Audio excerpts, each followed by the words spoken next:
Boa noite e bem-vindos. Este é o Estúdio 1924, o novo programa da Gil Vicente TV que se vai revelar imprevisível.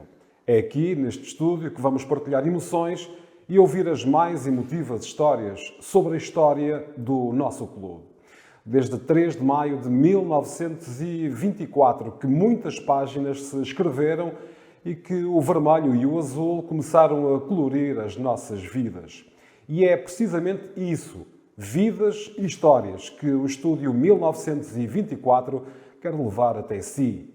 Com o vermelho e o azul como pano de fundo, é aqui que vamos partilhar emoções, vivências, recordar momentos e valorizar os 97 anos do Gil Vicente Futebol Clube. E hoje, o primeiro convidado do novo programa da Gil Vicente TV é Tiago Lenho, 33 anos, diretor desportivo do Gil Vicente, natural de Viana do Castelo. Boa noite, Tiago, obrigado por teres aceito o nosso convite. E foi por Viana do Castelo que começou o teu sonho. Acredito que um sonho de menino, onde ficaste apaixonado pelo futebol. Queres recordar esses momentos? Boa noite Miguel. Antes de mais, dar os parabéns por esta nova rúbrica, por mais este passo que evidencia aquele crescimento que tem vindo a ter o Gil Vicente, e que todas as pessoas estão aqui imbuídas neste clube e fazem porque ele cresça. É verdade, sou natural de Viana do Castelo, foi por aí que começou o meu sonho, desde pequenino, sempre atrás das bolas, a tentar alcançar um nível alto, ao nível de futebol enquanto jogador, e foi lá que dei os primeiros passos, foi lá que fiz toda a formação, foi lá que cresci também enquanto homem, porque os clubes de futebol acabam muitas vezes por ter esta parte pessoal, desenvolvimento pessoal, que ajudam e muito a este desenvolvimento.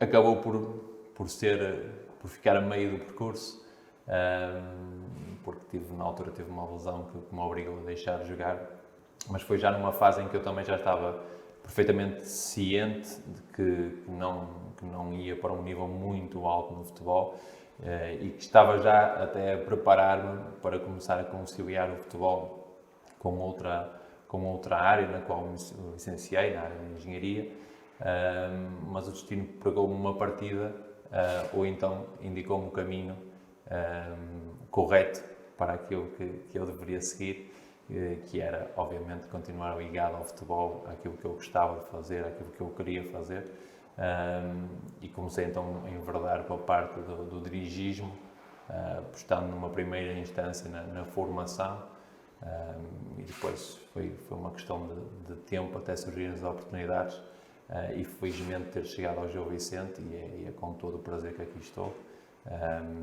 Também sinto-me algum orgulho das coisas estarem até hoje a correrem bem num sentido positivo.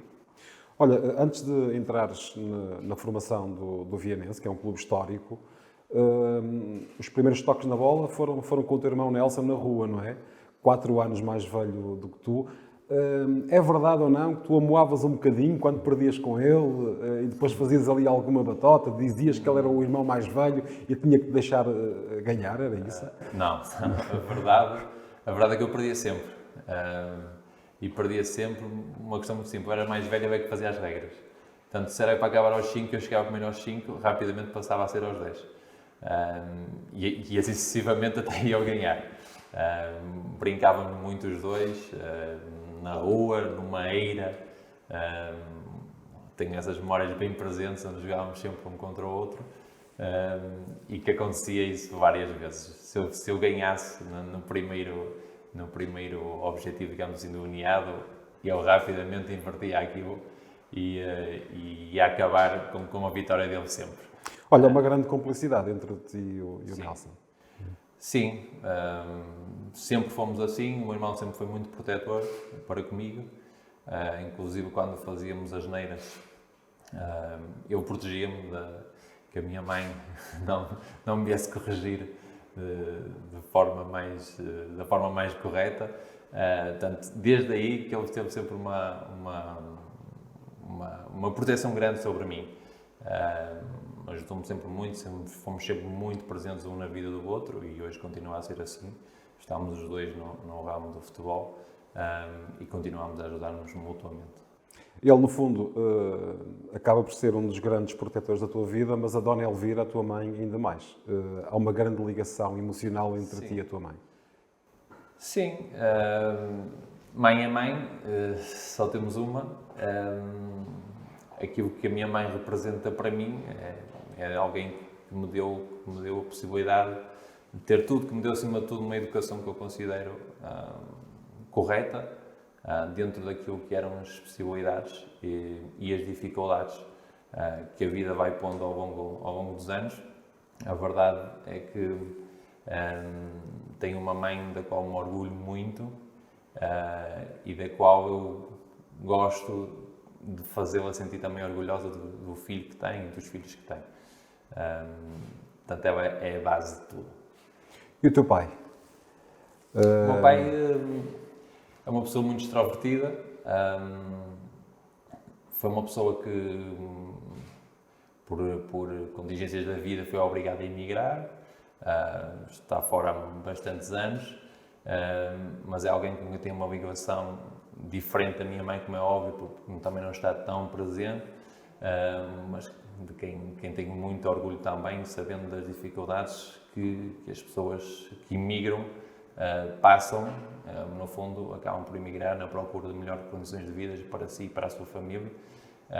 E foi isso que ele foi atrás e não é fácil às vezes também estarmos longe de tudo que é o nosso meio, saímos da nossa zona de conforto, dos nossos amigos, da nossa família, em busca de uma vida melhor quer para nós e para a nossa família.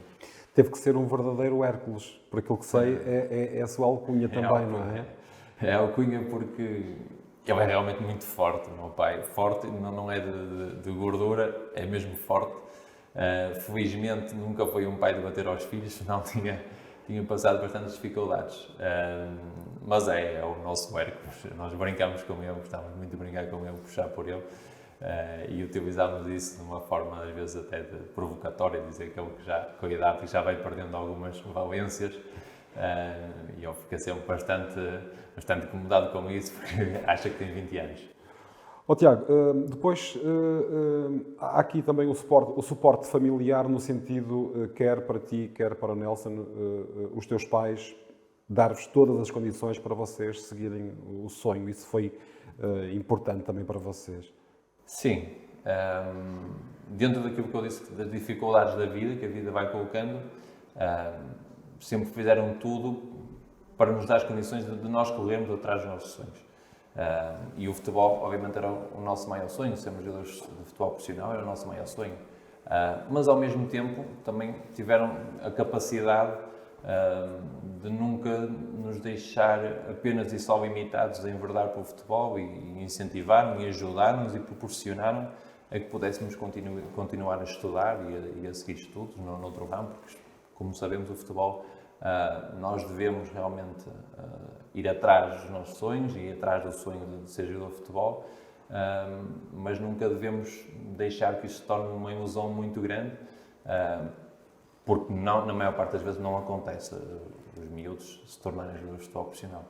Nós felizmente conseguimos, o meu irmão com uma maior expressão clara do que eu, mas é o que é, foi aquilo que conseguimos alcançar. Mas sem dúvida que os nossos pais, nesse aspecto, deram-nos todas as possibilidades para que assim fosse. Este ano aconteceu um episódio curioso. O teu irmão está a trabalhar na Boa Vista e este ano começamos o campeonato com o Gil Vicente de Boa Vista. Como é que foi isso lá em casa? O coração andou dividido, o coração dos pais. Vocês aproveitaram também para brincar um bocadinho com essa situação? Sim. Eu sempre que os meus pais são por mim, porque eu é que sou o filho querido deles, uma forma de brincar.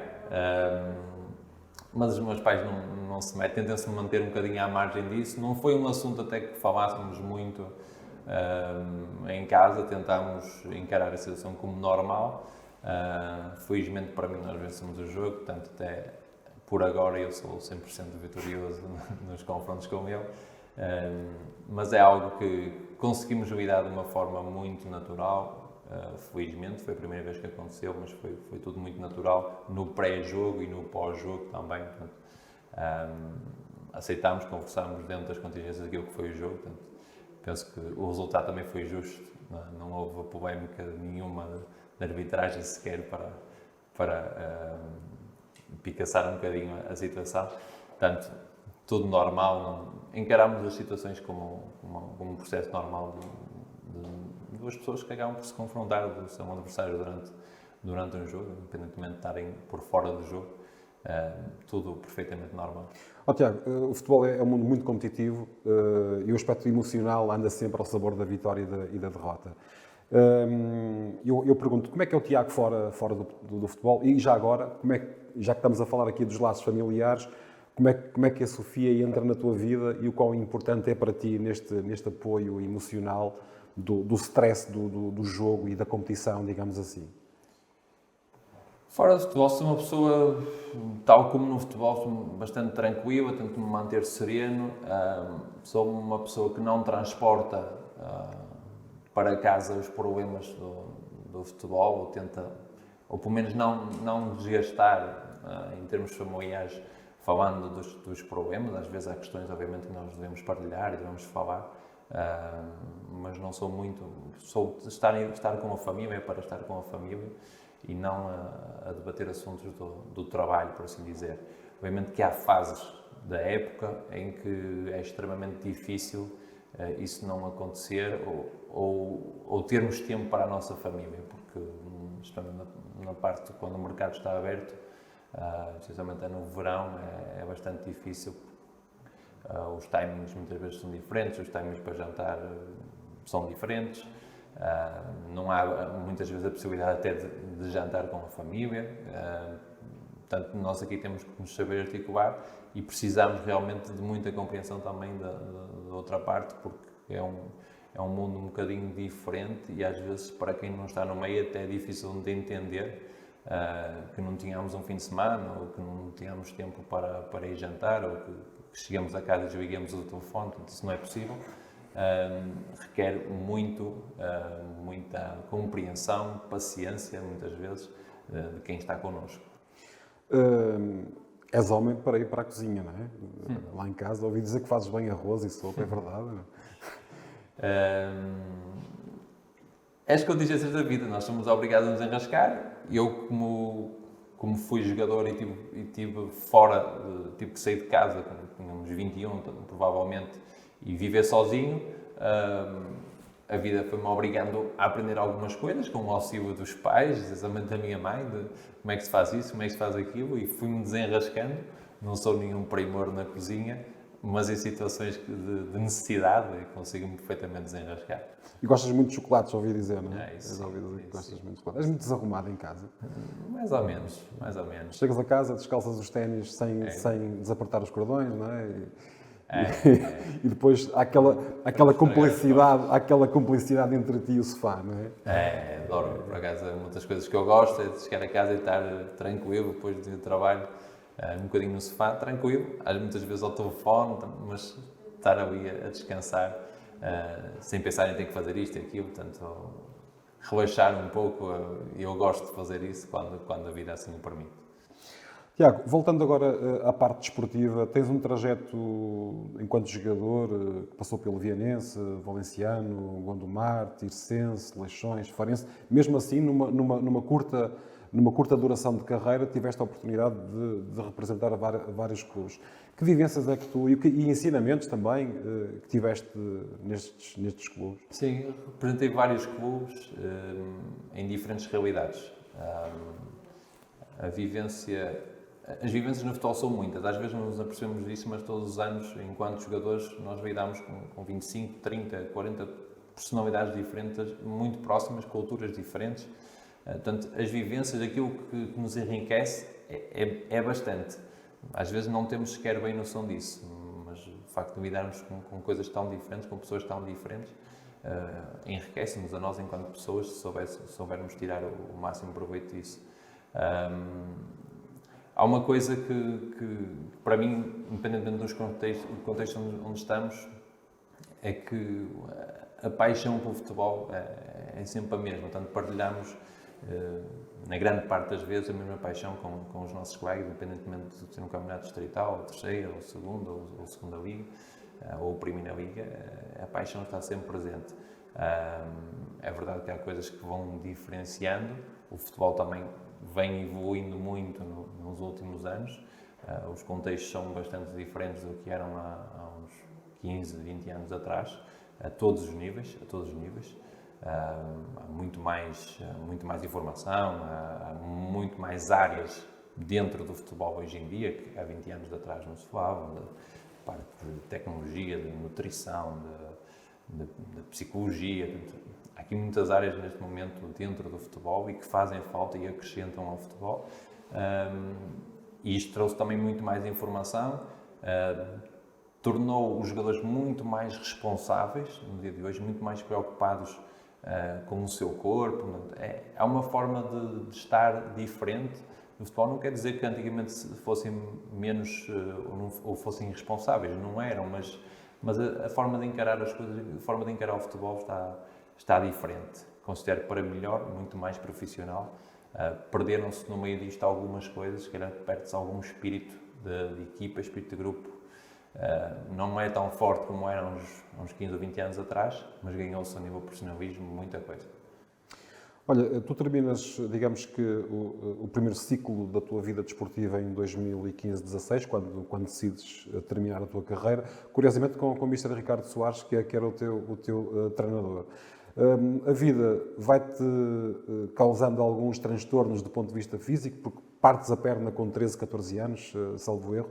Foi até ao momento das decisões mais difíceis e das situações em que tu te sentiste mais triste nesta vida desportiva que estamos aqui hoje a conhecer? Sim, sem sombra de dúvida. Alguém que esteve sempre dentro do futebol, que fez sempre aquilo que mais gostava, de repente ter que abdicar disso tudo, de uma rotina que já estava comigo há muitos anos, ainda por mais de algo que eu gostava muito, foi, não tenho dúvida disso, foi a decisão mais difícil que tive na minha vida, mas ao mesmo tempo foi a decisão mais acertada e no fundo era a decisão que tinha que ser tomada. É verdade que eu tive um momento com 5, 14 anos que parti uma das pernas, mas aquilo, pronto, na altura era muito novo. E resolveste bem? Rapidamente passou, voltei a jogar, se calhar na altura não com os meios que existem hoje, e poderia até ter feito uma recuperação melhor, mas aquilo passou de uma forma muito mais joviana. E também porque foi algo que me permitiu continuar a fazer o que gostava, portanto ultrapassei.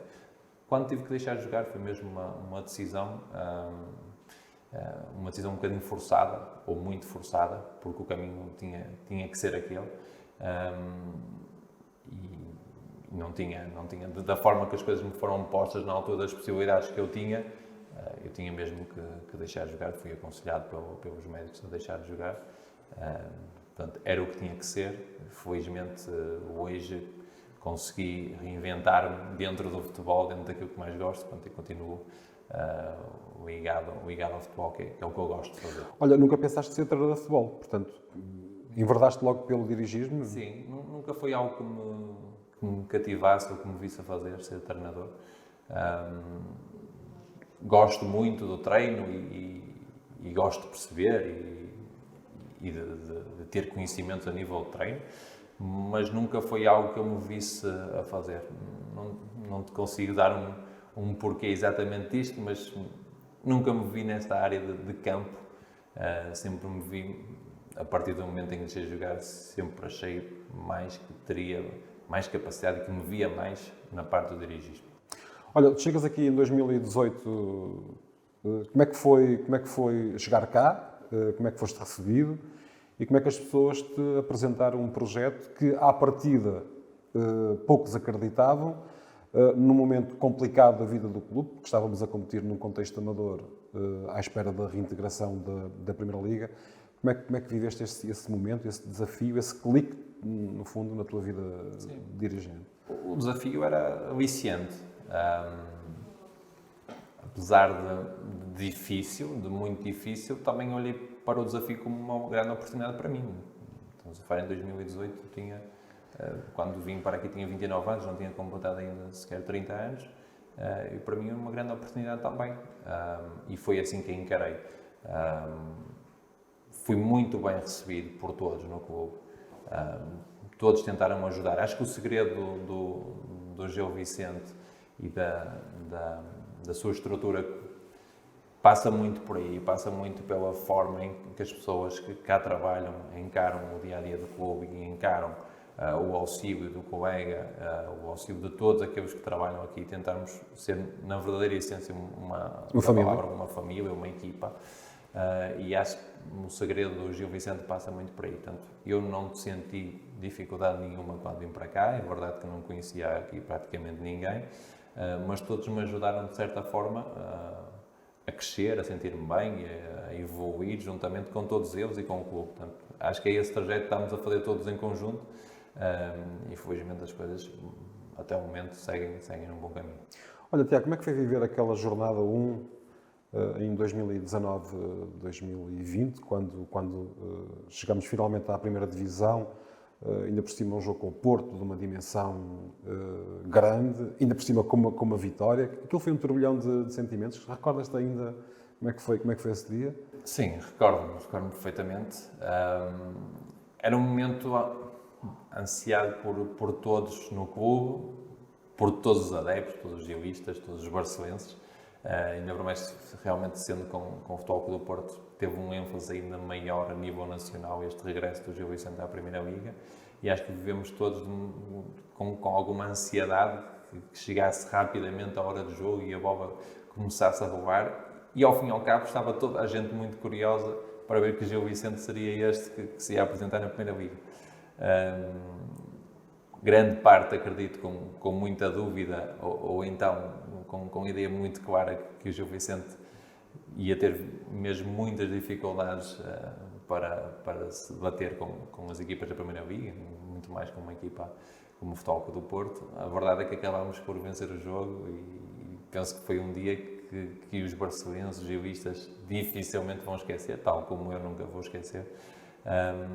Essa vitória, se regressa à Primeira Liga com uma vitória sobre o Futebol do Porto. E depois, na antevisão do campeonato, e como dizia o mestre Vítor Oliveira, as previsões apontavam para o Gil Vicente e mais um descer de divisão, não é? E já agora, conhecer o mister Vítor Oliveira, eterno, e aqui falámos com alguma emoção, como é lógico, desta situação, acabou também por ser um grande professor para muita gente que trabalhou aqui. Para todos. Acho que acrescentava a todos que lidavam com ele, e eu pessoalmente aprendi muito com o Mr. Vítor Oliveira. Deu-me ensinamentos das mais diversas áreas, não só do futebol, mas no futebol fez-nos e fazia-nos perceber que muitas vezes a resolução dos problemas estava em encararmos aquilo com a maior das simplicidades e vermos o problema tal como ele é, apenas e só. Não estarmos aqui a perder muito tempo a olhar para o lado, não tínhamos aquele problema, é aquilo que tínhamos que resolver, que era daquela forma, portanto vamos seguir em frente e encarar isto da forma que tem que ser.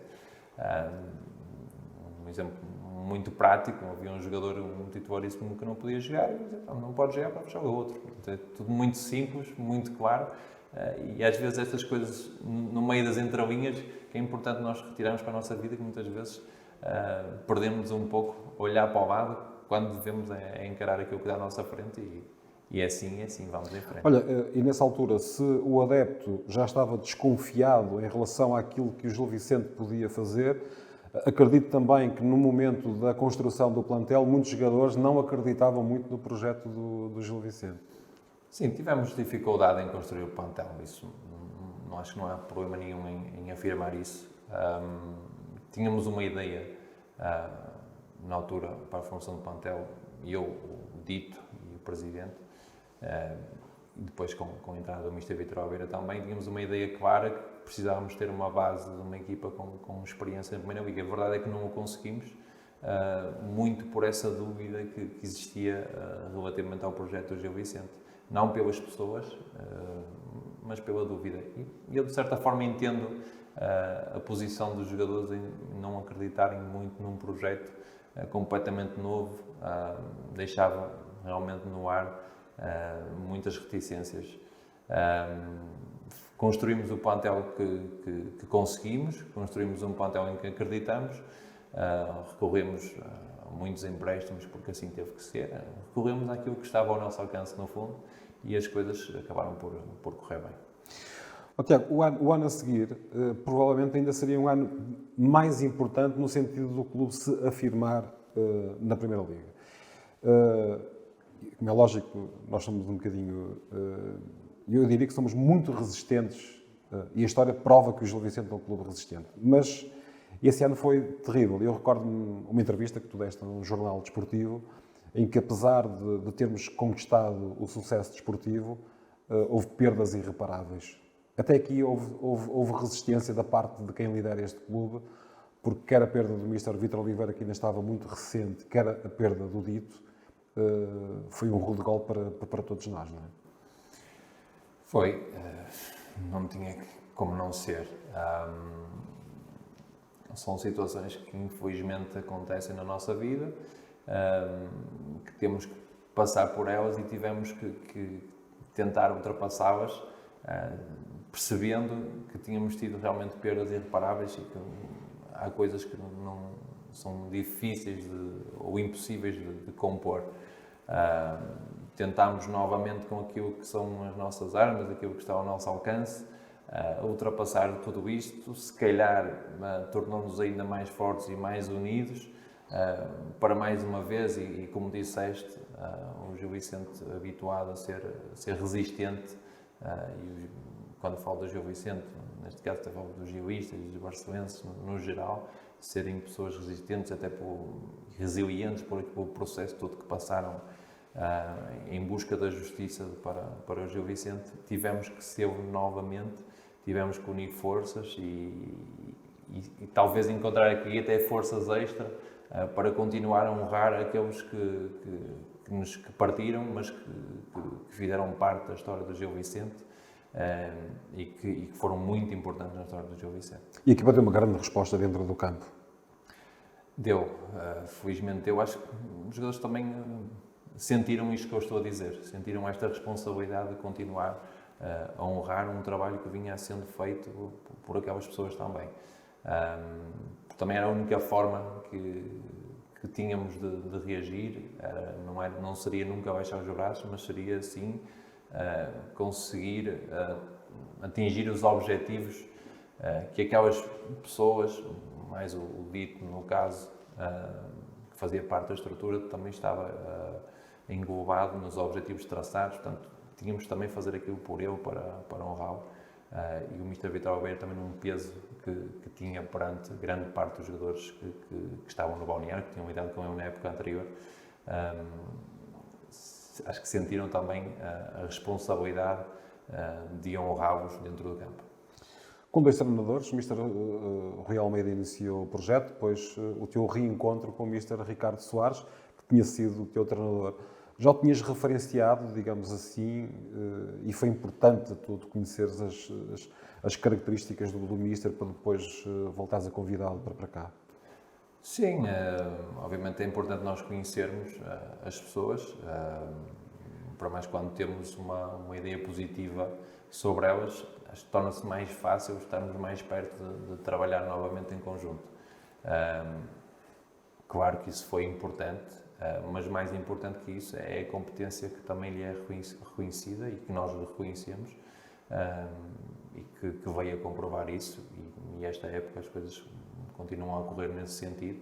A vida de treinador não é fácil, é uma vida de muita instabilidade, tem vindo a ser uma vida de muita instabilidade no futebol português, mas creio que aqui o Gil Vicente também proporciona todas as condições para que os treinadores exerçam as suas funções com o maior sucesso possível. O reencontro foi positivo, as coisas correram bem, tanto até o momento, tudo aspectos positivos a retirar deste reencontro. Em 2019, 2020, no fundo, foi concretizada a reintegração. O Galo finalmente voltou à Primeira Liga. Depois, no ano a seguir, o Gil Vicente dá uma grande resposta do ponto de vista da afirmação de que quer estar cá muitos anos. E esta temporada o clube continua a honrar a sua história, para já com bons resultados no campeonato da Primeira Liga, mas se calhar com um tipo de gestão diferente. Hoje o Gil Vicente já consegue segurar os seus ativos, hoje o Gil Vicente já é um clube vendedor. Recordo-me de ter falado contigo isso já há muito tempo e isso seria também um grande objetivo que o clube tinha no futuro. Sim, era um processo natural, mas que as coisas não acontecem de um dia para o outro. É verdade que quer no primeiro ano, quer no final da primeira época, quer no final da segunda época da Primeira Liga, desde que regressa à Primeira Liga, o Gil Vicente acaba por passar por uma reestruturação grande, fruto um bocadinho ainda desse regresso que fomos obrigados a fazer contratos mais curtos, para não exporem demasiado o clube, porque realmente o risco no primeiro e no segundo ano eram muito maiores. O risco continua sempre a existir, temos de ser cuidadosos na análise que fazemos, mas a confiança das pessoas também vai crescendo conforme o clube se vai estabilizando. E hoje sim começamos a ter uma perspectiva futura diferente, em que os jogadores têm contratos já mais longos, em que realmente começamos a realizar uma ou outra venda que são importantes para a saúde financeira do clube, e o caminho tem que continuar a ser este. Nunca perdendo o foco daquilo que é essencial, que é a parte esportiva, e na parte esportiva o Gil Vicente tem que continuar a cumprir os seus objetivos, e isso é que é primordial, isso é que vai ser a base de tudo o resto. Esta temporada, que avaliação é que fazes? Como é que estás a ver o comportamento da equipa? Que perspectivas tens para este ano? A equipa tem, como eu disse, houve uma reformação novamente bastante grande, cerca de metade do plantel é novo no clube, muitos deles, a grande parte, são novos no país, novos na Liga. Era normal e a perspectiva era que até na fase inicial houvesse ainda mais dificuldade por tudo ser novo, não é? Para grande parte deles, pela adaptação ao futebol português, pelo conhecimento do futebol português que para grande parte não existia, e é normal ter algumas dores de crescimento na fase inicial da época. Felizmente, neste momento está decorrido um terço do campeonato, e a equipa evoluiu de uma forma até bastante positiva e até algo surpreendente. Fruto do trabalho dos jogadores, fruto do trabalho da equipa técnica e fruto do trabalho de todos que estão envolvidos no processo e que fazem porque que os jogadores da equipa técnica tenham todos os meios para que consigam trabalhar na plenitude. Até o momento estamos satisfeitos com a classificação que ocupamos. No entanto, acho que temos de ter a ambição de fazer mais e melhor. Nunca perdendo o foco daquilo que é importante para o clube. O objetivo principal do clube é a manutenção, o clube tem que se estabilizar, continuar a estabilizar-se na Primeira Liga. Tudo o que vier acima disso será proveito. Mas dentro tem que existir uma ambição de querermos fazer mais e melhor. Sem nunca nos pormos em bicos de pés, porque isso normalmente nunca dá grande resultado. Portanto, é importante nós percebermos que o Gil é um clube que regressou há 3 anos à Primeira Liga, está a dar os passos que tem que dar na Primeira Liga, sustentados, e não pode estar aqui a pensar em coisas muito maiores neste momento. O objetivo passa por garantir a manutenção o mais cedo possível, de preferência. O Gil Vicente, à última hora, acabou por desistir do campeonato de Sub-23, fruto, se calhar, de uma situação que tem que ser resolvida, que é a questão de infraestruturas. É por aí que o futuro tem que destacar e salvaguardar. A concretização da segunda fase do estádio é importante para que o clube dê aqui um impulso também qualitativo? Não diria importante, quase como vital. O Gil está na Primeira Liga e precisa de criar condições ao nível da Primeira Liga. Neste momento não temos, é a realidade. A questão do Sub-23 foi muito por aí que acabou por não avançar, porque se queremos iniciar um projeto com profissionalismo, temos que ter as condições para o fazer e não tínhamos. Eu volto a reiterar, o clube dentro das condições que tem faz um ótimo trabalho, a formação do clube dentro das condições que tem faz um ótimo trabalho, mas a construção dos campos que falas acaba por ser vital, porque se já, comparado com alguns clubes do nosso redor, estamos atrás deles a nível de infraestruturas, e isso faz-nos perder bastante. Se não fizermos nada para reverter isso, esta perda, esta decalagem para os outros vai ser cada vez maior. Portanto, é por aí que temos que investir, é por aí que temos que olhar, e muito pensando até no processo de formação de atletas, que neste momento no Gil Vicente trabalha-se muito bem para as condições que tem. No início da nossa conversa, focaste o adepto, o barcelense, o gilista. No ano da reintegração da Primeira Liga, conseguimos ser a 8ª equipa com melhor média de espectadores nas bancadas. Últimos dados, esta época, 7ª melhor equipa com média de adeptos. Tivemos uma pandemia que não ajudou ninguém, é certo. Mas acreditas que há aqui um espaço de evolução enquanto clube de futebol, no sentido, até porque estamos num concelho que gosta muito de futebol. Tu és aqui de um concelho vizinho, mas percebes isso, que Barcelos é um clube que gosta, é um concelho que gosta do futebol. Acreditas que o adepto vai continuar a acompanhar esta evolução do clube? Sim, eu espero que seja cada vez maior este acompanhamento. No primeiro ano do regresso à Primeira Liga, tínhamos muita gente no estádio. O fator maior, provavelmente, o fazer justiça ao Gil Vicente e as pessoas viverem isto, que viveram muito isto, quando falei dos barcelonistas, viveram muito isto, por esta injustiça para com o Gil Vicente. E aí estava-se a fazer justiça ao regresso, portanto, eles quiseram também ajudar, e percebendo que a época era extremamente difícil para o clube, deram o seu apoio, o seu auxílio. A pandemia, não só no Gil Vicente, como de uma forma muito geral, acabou por afastar algumas pessoas ou perder alguns adeptos, porque as pessoas encontraram outros hobbies, outras coisas para fazer. É importante, neste momento, começarmos a olhar para os adeptos, tentar atraí-los novamente para o estádio, e para isso estamos cá nós, para trabalhar nesse sentido. Está a equipa a tentar os melhores resultados possíveis, porque os resultados também ajudam muito a isso. Está a equipa a tentar praticar um bom futebol, porque isso também torna o Gil Vicente mais atrativo para os adeptos. Portanto, é por aí que temos que seguir. E também, já agora, permite-me dizer que nós precisamos de adeptos, nós precisamos dos gilistas. Se no primeiro ano eles foram importantíssimos e sentiram-se parte integrante do sucesso e da ajuda da equipa, e este ano vai ser novamente importante. Portanto, o apelo que deixa é que aqueles que perderam de alguma forma alguma ligação ao clube, que a voltem a ter e que voltem ao estádio, porque eles são importantes para nós. Tiago, olhando aqui para o futebol português, qual é o teu posicionamento sobre a nossa liga, a competitividade da nossa liga? Eu creio que estamos melhor que nos anos anteriores. Eu penso que hoje em dia, nesta época, as equipas têm apresentado um nível qualitativo maior.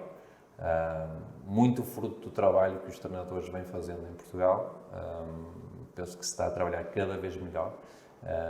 Não é à toa que os portugueses, quer os jogadores, treinadores e agora também alguns dirigentes, têm sucesso no exterior, porque se trabalha realmente muito bem. De qualquer forma, considero que esta época houve um acréscimo de qualidade de jogo naquilo que têm sido os jogos no nosso campeonato. Para quem tem a possibilidade de ver, visualizar em casa, tem-se tornado mais agradável ver os jogos do futebol português do que se calhar há 2 anos atrás ou há 3 anos atrás. Fruto muito do trabalho dos treinadores, fruto das estruturas dos clubes, que são cada vez mais profissionais, e fruto também, obviamente, da qualidade dos jogadores. Embora às vezes há assim um bocadinho de ruído a mais, concordas que se deveria valorizar mais o talento do futebol português, o jogador, o treinador? Acontece há muitos anos esta parte que acontece este ruído à volta do futebol português. Muito clima de suspeição aqui e acolá. Penso que se perde demasiado tempo a falar nisso, quando se devia perder muito mais tempo a valorizar exatamente aquilo que eu estou a dizer. Porque não é uma opinião só minha, tenho a certeza disso, tenho a certeza que quem acompanha o futebol também vai reconhecer aquilo que eu estou a dizer. Portanto, e é isto que nós temos que valorizar. É uma liga cada vez melhor, é os estádios que são cada vez melhores, é os relevados que são cada vez melhores, as condições que são cada vez melhores, os clubes muito mais profissionais, a liga muito mais profissional. Portanto, nós temos vindo a crescer no futebol. Felizmente há agora uma perspectiva de uma centralização de direitos televisivos que vai tornar as coisas ainda melhores. Portanto, temos que olhar aqui isto para a parte positiva e a verdade é que o futebol português tem tido um crescimento muito grande nestes últimos anos. A centralização dos direitos vai encurtar distâncias, digamos assim? Acredito que sim, pelo menos os clubes vão ter capacidade para elevar ainda mais o nível. Vai-nos permitir ser competitivos com campeonatos que neste momento não somos. Eu falo um bocadinho, se calhar, num processo que me diz mais respeito de contratação de jogadores. Se calhar há mercados que hoje em dia é impossível olhar para eles ou não vale a pena, porque não temos capacidade financeira para chegar a eles, mas que com a centralização de direitos televisivos aí já vai ser possível. Já vamos poder alargar aqui o leque dos campeonatos que nós olhamos para tentar contratar. Isso vai nos permitir trazer mais qualidade a todos os níveis. Não falo só de jogadores, falo de recursos humanos, falo de tudo. Portanto, os clubes vão ter mais capacidade para investir nos seus quadros, nas suas infraestruturas. Portanto, isto vai nos tornar melhores, não tenho absolutamente dúvida nenhuma sobre isso. Tiago, pensas muito no futuro ou nem por isso? Não. A vida é momento? Sim, a vida é um momento, no futebol mais ainda. O futebol é um mundo muito, digamos que, imprevisível. Hoje as coisas estão a correr bem e somos considerados os melhores ou estamos na crista da onda, mas muito rapidamente as coisas mudam no futebol. Então, o importante para mim é que as coisas corram bem no presente. Isto acho que é o maior alicerce que podemos ter no futuro, é conseguir os objetivos do presente. Não vale nada estar a pensar, é bom termos sonhos e ambições, isso, claro que sim, acho que todos as devemos ter, mas o que conta realmente, especialmente no futebol, é o presente. Portanto, nós temos de estar atentos àquilo que é o nosso presente e fazer tudo para que as coisas corram dentro daquilo que são os objetivos traçados. E a bola que entra e a bola que não entra? É o futebol. É um jogo, nunca deixa de ser um jogo e terá sempre aqui uma vertente aleatória, portanto, temos que fazer tudo dentro daquilo que acreditamos que vai nos fazer estar mais perto de atingir os nossos objetivos. Tiago, foi um prazer conversar contigo. Muito obrigado. Obrigado. Primeiro convidado deste projeto de estúdio 1924. Obrigado pela tua presença. Tiago Lenho, o convidado número 1 deste novo conteúdo da Gil Vicente TV. Recordamos, projetamos o futuro, porque a nossa história tem ainda muito mais para contar. Boa noite a todos.